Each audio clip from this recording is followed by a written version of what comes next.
سڵاو لە ئازیزان و خۆشەویستانی تۆڕی میدیایی ڤار لە هەر شوێنێک جێگایەکەن سڵاوتان لێبێت. ئێستا لە قەزای کەلاری ناوەندی ئیدارەی گەریمانم لەسەر ڕووباری سیروان کۆڕنیشی کەلار.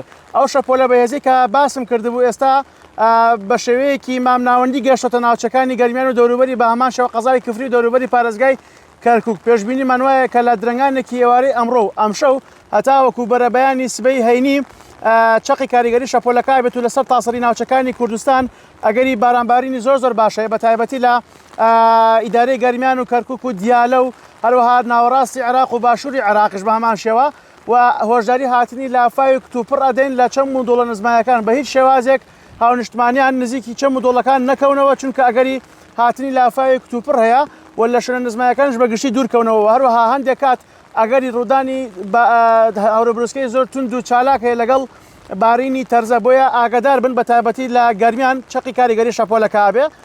ئێستاش تیمەکانی بەرگری شارستانی فریاکەوتن بەگشتی لە حاڵەتی ئامادەباشیان و بربەستیان دروست کردو لەو ناوچەی کە مەترسی هاتنی لافا و یاخود ڕێڕەوی هاتنی لافاوە و بەهۆی بەردانەوەی بەنداوی دەربەندیخان ئاستی ئاوی ڕووباری سیروانش بە تەواوەتی بەرز بۆتەوە. واروها لە چەم و دۆڵەکان بەگشتی لافاوێکی زۆر هاتووە، ئەمە وای کردو کە ئاستی ڕووباری سیروان بە ڕێژێکی بەرچاوە زیاد کات و هەروەها هاتوچۆکردنی سەر ڕووباری سیروان بەگشتی لە هاوڵاتیانش قەدەغە کراوە.